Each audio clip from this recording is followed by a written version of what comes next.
Hit TV YouTube channels లో మీ వ్యాపార ప్రకటనలకు మరియు ప్రమోషనల్ ఇంటర్వ్యూస్ కోసం వెంటనే సంప్రదించండి. చోటు చేసుకుంది. ఒక అమ్మాయిని మైనర్ బాలికని 9వ తరగతి చదువుతున్న ఒక మైనర్ బాలికని అతి కిరాతకంగా హత్య చేయడం అనేది మనందరం కూడా చూస్తున్నాము. అక్కడ ఆల్రెడీ టీమ్స్ కూడా దాని మీద వేస్తున్నాము. ఎస్పీ గారితో నేను ఇన్ఫర్మేషన్ తెలిసిన వెంటనే ఎస్పీ గారితో నేను మాట్లాడి పొజిషన్ ఏంటని కూడా కనుక్కోవడం జరిగింది. విషయం ఏంటంటే ఏదైతే ఒక అమ్మాయి ఇంతకు ముందు ఆ అమ్మాయిని ఇబ్బంది పెట్టి పోక్సో చట్టం ద్వారా అబ్బాయి జైలుకి కూడా వెళ్ళాడు. మొన్న రిమాండ్ కూడా పంపించారు. మొన్న రీసెంట్గా ఒక 15 రోజుల క్రితం అతను జైలు నుంచి బెయిల్ మీద బయటకు వచ్చాడు.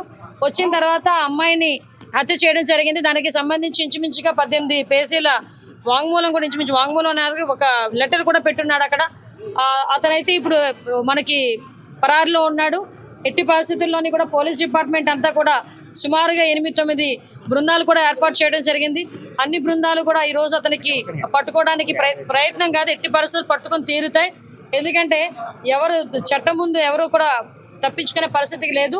డెఫినెట్గా ఎవడైతే హత్య చేశాడో అతన్ని ఇమీడియట్గా మేము పట్టుకునే ప్రయత్నం కాదు, పట్టుకొని తీరుతాం.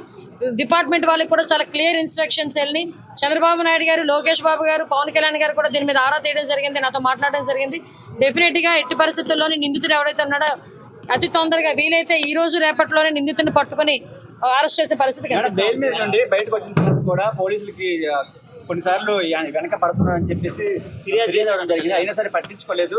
లేదమ్మా, కంపల్సరీగా నిజంగా అదే కనుక జరిగితే, నిజంగా అమ్మాయి దగ్గర నుంచి కంప్లైంట్ వెళ్ళి ఆ పోలీసులు కనుక పట్టించుకోలేదన్న సంగతి తెలిస్తే డెఫినెట్ గా ఏ పోలీస్ అయితే ఆ పోలీస్ మీద చర్యలు తీసుకుంటాం. అందులో అక్కడెక్కడ కూడా బ్యాక్ స్టెప్ వేసే పరిస్థితి లేదు. కానీ మాకు వచ్చిన ఇన్ఫర్మేషన్ ఏంటంటే అటువంటి పరిస్థితి ఏమీ లేదు. చాలా ఆఫ్ సడన్ వచ్చి అతను హత్య చేసి వెళ్ళాడు అన్నది మాకు వచ్చిన ఇన్ఫర్మేషన్. కొన్ని రోజుల నుంచి కూడా మళ్ళీ ఫాలో అవుతున్నాడు అని చెప్పి. లేదమ్మా, నిజంగానే వాళ్ళ బ్రదర్ కూడా చాలా ఇనిషియేషన్ తీసుకున్నాడు. ఇంతకు ముందు కూడా తను బెంగళూరులో పనిచేసేవాడు. ఇనిషియేషన్ తీసుకుని ఈ అబ్బాయి ఇంచుమించి 26 సంవత్సరాలు, ఆ అమ్మాయిది చూస్తే 13 సంవత్సరాల వయసు. అవతల నిందితుడు ఎవరైతే ఉన్నాడో ఆ అబ్బాయిది కూడా 26-27 సంవత్సరాల వయసు. సో ఈ సిచ్యువేషన్స్ లోనే వాళ్ళ అన్నయ్యకి చాలా సేఫ్ గార్డ్ చేశాడు. కానీ దురదృష్టంతో అమ్మాయిని కాపాడుకోలేకపోయారు. కానీ ఎట్టి పరిస్థితుల్లో నిందితుడిని అయితే డెఫినెట్ గా పట్టుకున్నారు. కంపల్సరీగా చంద్రబాబు నాయుడు గారితో మాట్లాడతాం. ఎటువంటి పరిస్థితుల్లో అమ్మాయి చిన్నపిల్ల, మైనర్ బాలిక, ఆ అమ్మాయికి ప్రభుత్వం నుంచి అందాల్సిన సహాయ సహకారాలన్నీ కూడా అందిస్తాం మా కుటుంబానికి.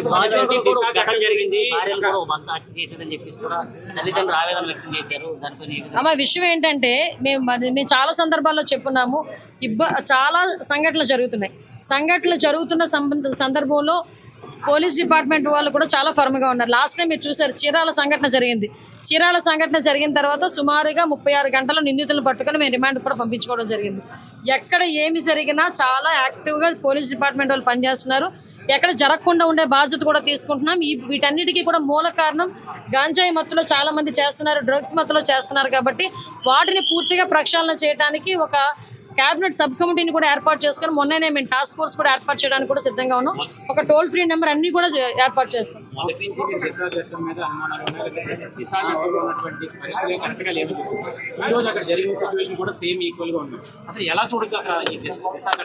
దిశ చట్టమే లేదండి. చట్టం లేని దాని గురించి మీరు మాట్లాడుకోవడం అనవసరం.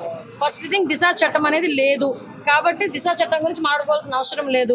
ఇప్పుడున్న చట్టాలని బలోపేతం చేసుకుని మనం ఫర్దర్ గా ఎటువంటి ఇబ్బంది లేకుండా చూసుకునే బాధ్యత తీసుకుంటాం. న్యాయ నిపుణుల సలహాలు కూడా మేము తీసుకుంటాం. హిట్ టీవీ యాప్ ని డౌన్లోడ్ చేసుకోండి. ఇందులో short news, live news, entertainment movies అన్ని అవైలబుల్ గా ఉన్నాయి. Please download hit TV app. Hit TV app ని ఫ్రీగా డౌన్లోడ్ చేసుకోండి.